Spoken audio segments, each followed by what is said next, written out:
Good evening, good evening, good evening, and welcome once again another Tuesday night to the One Significant Purpose Entrepreneurship Call. My name is Mr. Cetrus Ivy, Lieutenant Callie, as some call me, but I am here. I am your host on this beautiful, beautiful below 90-degree Tuesday evening. Clear skies out of the west, wind blowing. Anyway, not trying to be a newscaster. But anyway, I want to welcome all of you guys to the call. Some of you may be listening to this on replay.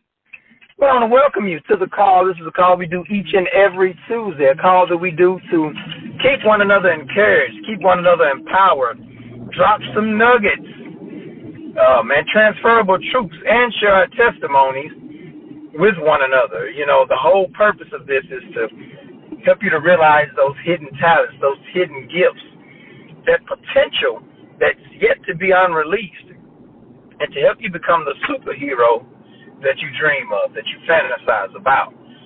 So we're here to help you, to keep you encouraged.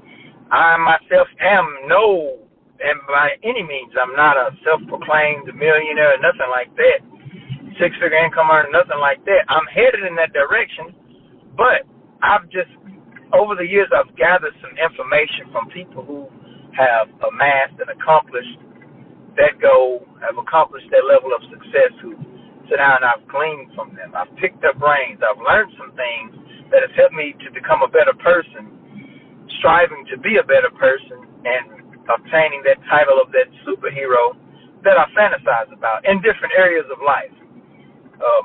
Of course, I always talk about a quadruple double lifestyle: faith, family, fitness, and finance. Faith, family, fitness, and finance. And those four areas can help to create a whole person. We talk about triple doubles in basketball. Well, I'm talking about a quadruple double. A franchise player, MVP award, if you will.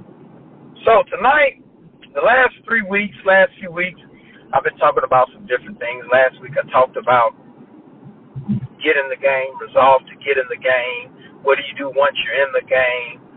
The week before that, I talked about the weeks before that, I talked about the quality of your lifestyle depends solely on three things, and that's the quality of your communication, your ability to execute, and your consistency to discipline. And so we kind of piggybacked off of that last week a week after that, when I talked about once you've developed those things, then you just got to decide to get in the game. Resolve that I'm going to get in the game. And then once you do that, you're on the field, you're playing. Brings us to this week. I've changed the quality of my communication. I am executing. You know, I've made up my mind I'm going to execute. I'm going to stay consistent with it. With just the simple things done daily. I've decided to get in the game. I've resolved. I'm in the game. I'm on the field. I'm on the court. Let's go, coach. What are we going to do now?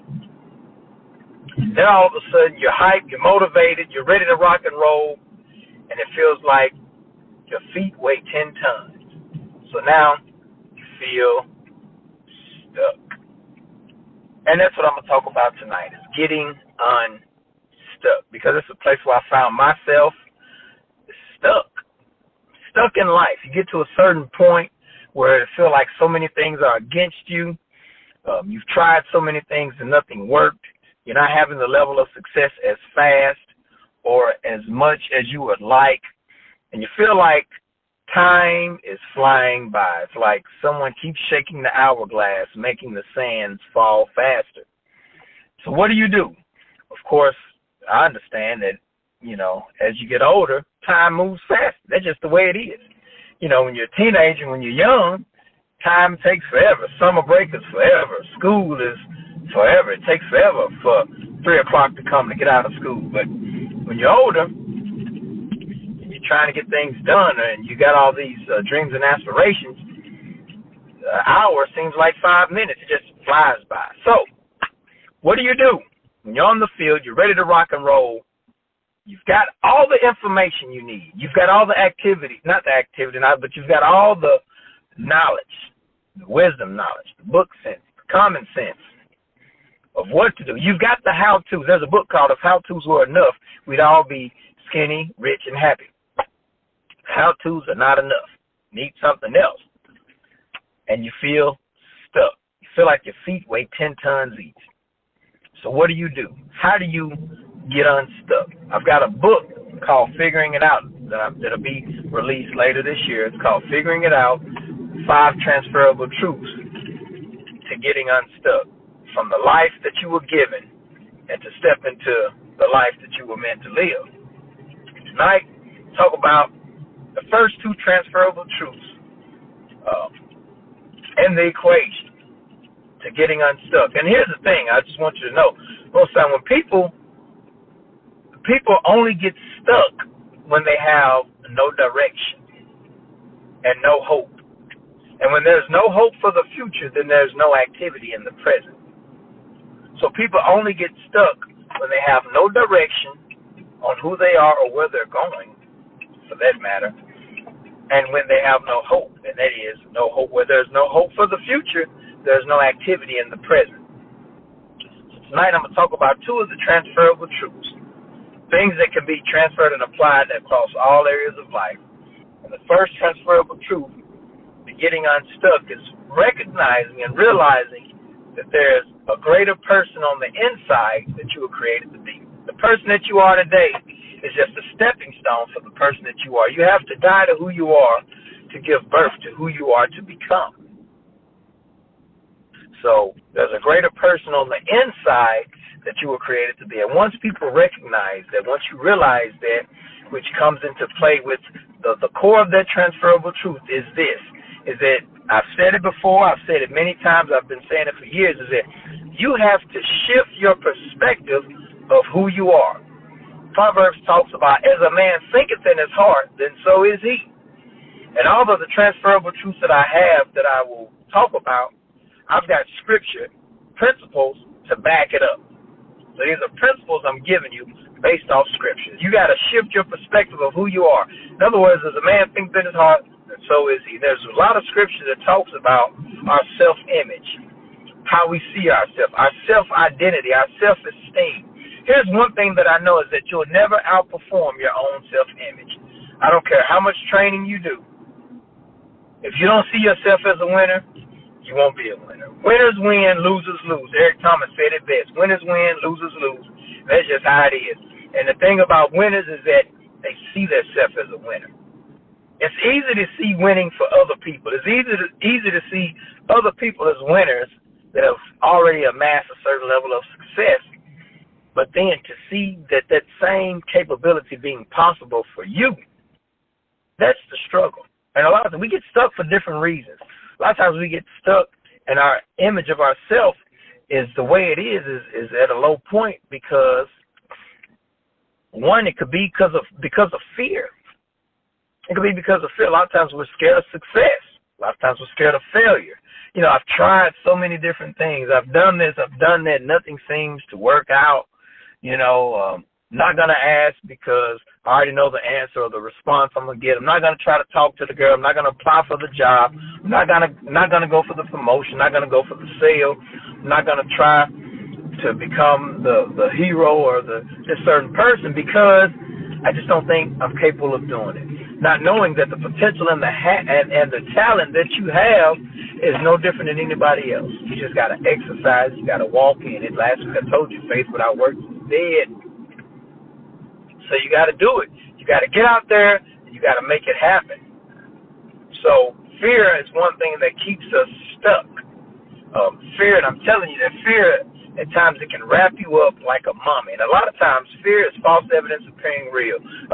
There's a clip on this movie with Will Smith and his son. What was the name of it? Where they were talking about fear, and he said, Will Smith told his son, he said, fear isn't real. Fear only exists in our minds. It's a thought that we have of something that may or may not, or at this present time, isn't even happening. He said, it's a story that we're making up. And I'm paraphrasing it, but it's a movie, it's a futuristic movie, it's him and his son. But he was talking about, he told his son that the fear isn't real, it exists in our mind. It's a story that we make up of things that have not happened, probably won't happen and at this present time aren't happening. The story we've made up in mind. So that's what fear is. So we paint these things. Have you ever been scared of doing something, and then when you actually did it, it wasn't as bad as you made it out to be in your head? It was all in your head. The mind is powerful. We just have to learn to control our mind. So the same thing, shifting our perspective. And when we shift our perspective, fear will still be there, but we act on it. We welcome it. We challenge the fear. We encourage is having fear and doing it anyway. So when our perspective of who we are changes, then we operate from an attitude of courage as opposed to an attitude of fear. The fear is still there, but we step out and we do it anyway. We make it happen anyway. So that's when I talk about the fear, acting in the fear. So shift your perspective of who you are.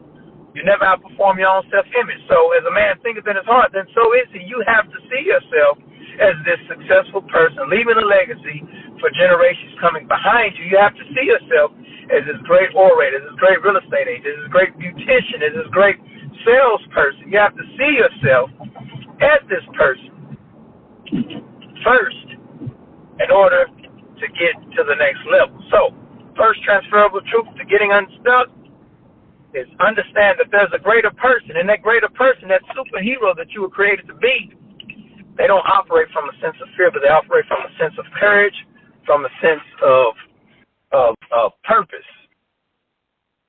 So understand that this is a passage that came from James Allen's book, As a Man Thinketh. It says, thought in the mind has made us what we are. By thought we wrought and built. If a man's mind has evil thoughts, pain comes on him, as comes the wheel. The ox behind, if one endures impurity in thought, joy follows him as his own shadow. Sure. So when your self-image, when you shift your perspective of who you are, as I said a couple of weeks ago, understand who the creator. What does the creator say about you? Whose report will you believe? The person that created you, that knows what you were intended to be, what you were intended to do, what your capabilities are, what your potential is, that really knows it. He understands the capacity that you can operate in. It's just a matter of getting you to believe it. Will you believe what he says about you? I'm fearfully and wonderfully made. I'm more than a conqueror. I'm the head and not the tail. I'm a lender and not a borrower. Will you believe that report, or will you believe the report of your environment? Man, I grew up in the projects. I grew up in the hood. Grew up in a single-parent home. My family didn't have this. No one in my family's ever done anything like that. Nobody I hang around does anything like that, and they continuously tell me it'll never work. So will you believe their report? They're just as broke as you are. Why would you listen to them? So, shift your perspective of who you are.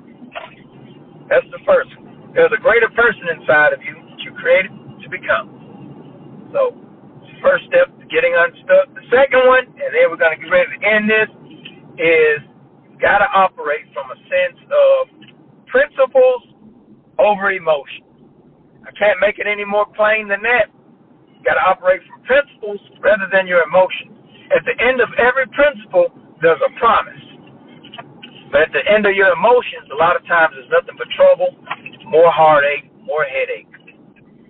How many times have you've been led to go and call somebody, call an old friend from school, call and say how they doing? Something keeps telling you, man, friends, stay in touch, call them. But you're like, I don't feel like it. I'm tired. I want to sit down and watch The Four or The Voice, American Idol, Power, Empire, whatever.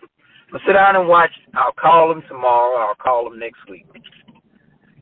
And next thing you know, you get a call that they're gone, so you never got the chance to reach out to them.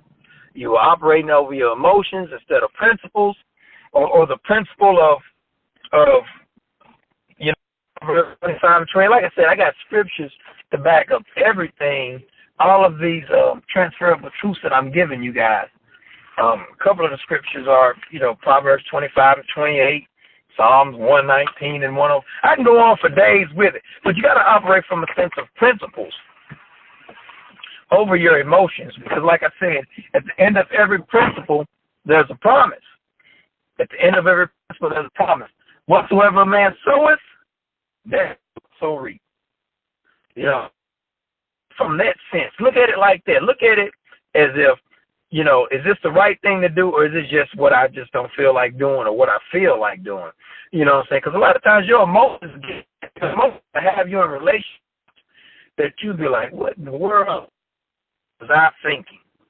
Emotions that have you locked in a situation where you be like, man, I have no idea.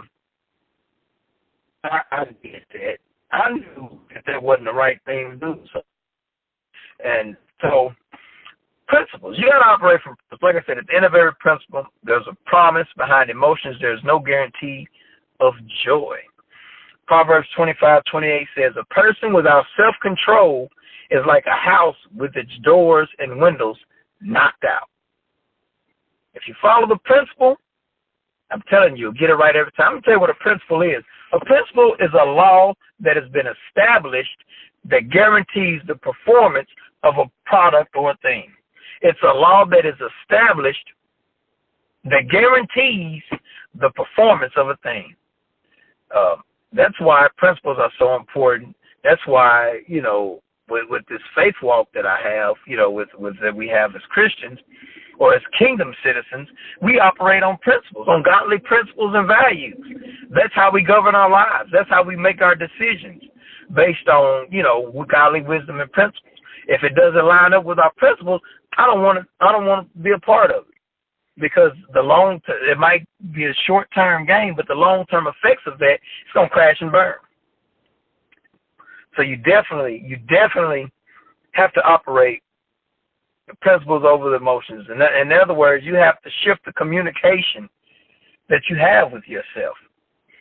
So a lot of times we talk ourselves out of blessings, out of treasures. We talk ourselves out of it. Principle in sales, got to talk to more people. If you talk to more people, a ratio will appear. It's a numbers game. That is a principle when it comes to sales. It's a numbers game. You got to talk to more people. We all saw The Pursuit of Happiness. He said he figured he'd cut his call time down by not hanging up the phone. He just click the button, he's on to the next one. He said he had it down to a ratio, like he was saving like two hours a day by not doing that. So he knew it was a numbers game. He had to get through the calls. And now Chris Gardner is this multi-million billionaire.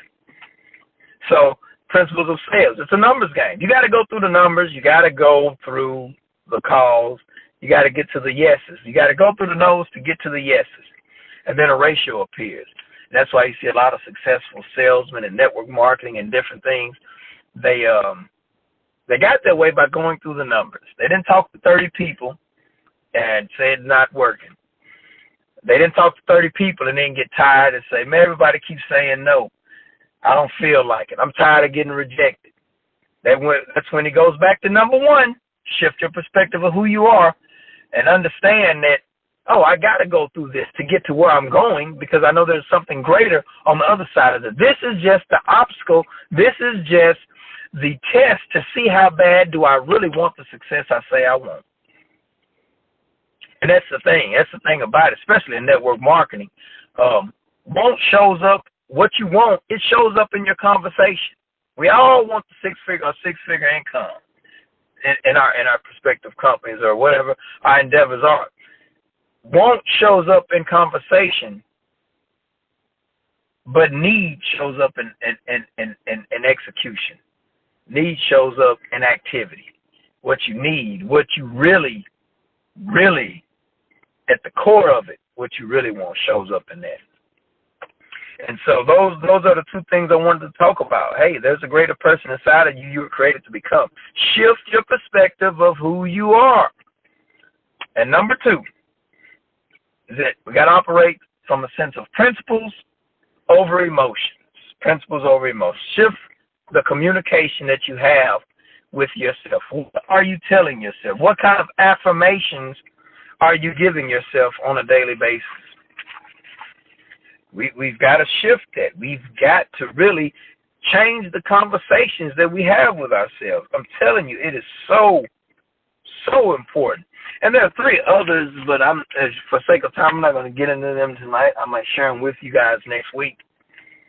But so those are two of the transferable truths to help you to get unstuck from the life that you were given and to step into the life you were created to live, the life you were created to have. We got to get unstuck. And the only reason, like I said before, that people get stuck is when they have no direction of where they're going, no direction of what they want, no direction or sense of direction of who they are and how they should be operating. And then they have no hope. And where there's no hope for the future, there's no activity in the present. So shift your perspective of who you are. It's a greater person you were created to become. And number two, like I said, it's principles over emotions. You got to operate out of off the principles. You know, it's the same thing with laws. I'm running late from work. I'm angry. I want to get there quick, fast, and in a hurry because I overslept. So I'm going to speed. So instead of following the law of going 60 miles an hour, I'm going to go 80. At the end of every principle, there's a promise. At the end of every emotion, there's no guarantee of joy. And in this situation, if you get caught going 80 in the 60, there is no guarantee of joy. It's called a ticket. It's called a fine. It's called points on your license. Possible suspension and jail time, depending on where you're driving. So, like I said, so number two is principles over emotions. Shift the communication that you have with yourself. And that's all I had this evening. I know I heard someone chime in, but that's all I had this evening. I want to share those two concepts with you. That's what you do once you resolve and you decide to get on the field and get in the game and you're ready to rock and roll, but then the gun goes off and you go nowhere. The gun goes off, ready, set, go, but you can't move. You're frozen. You're stuck. Your feet weigh 10 tons each. You can't move. So, you're stuck. What do you do to get unstuck? Those are two of the things that I believe, which is just, in my opinion, what has worked for me in different areas of my life, what I believe helped you to get unstuck. And with that being said, that's all I had. I just wanted to share that with you guys. My MVP of the week, I told you each week I have an MVP and a fumble of the week. My fumble of the week goes to the guy. I'm not going to say his name, but he works at Advanced Auto Parts. I went in there to get a heater hose for my truck. He picked it out, cut it up for me, was getting ready to ring me out. The phone rang, and he held a whole nother conversation. I was ready. I was in the area. I needed to go. And I was just like, man, he didn't say, give me a second, I need to take this. He just answered the phone and started taking another lady's order over the phone. And I'm like, well, that was rather uncustomer service-like. So he gets my fumble of the week, Mr. Advanced Auto Parts Heater Hose Guy. That's what I'm going to call him. Good mission man. And then my MVP of the week. My MVP of the week goes to the gentleman up at T-Mobile that was very, very kind. Helped me out with a transaction. I got some Bluetooth earbuds from him. One side stopped working. They could have easily been like, well, it's past X amount of time, which was well within their right, and you just had to get another pair. But he printed out a warranty, printed out a receipt, a rebate, and got me in touch with the company, the manufacturer, and I got a new pair of earbuds. All I had to pay was shipping, coming right in the mail, because I didn't have a warranty or anything on it. Just a pair of Bluetooth buds I bought. So he gets my MVP of the week because he didn't have to do all that. He went above and beyond. He could have just gave me a number to call, simple as that or whatever, and customer service to call them, but he took care of it right there in the store, and he gave me a free water bottle. Show you right. That's what I'm talking about. He gets my MVP of the week, Mr. T-Mobile man. So anyway, guys, that's it. For those of you that are on, those of you listening to the replay, I hope you enjoyed the call. For someone chimed in, If you got any comments, questions, or something you want to share for the call before we get off of here, go ahead and do so at this time.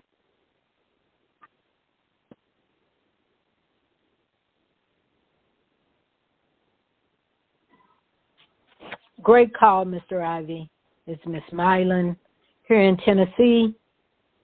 Great call. Good to be back on.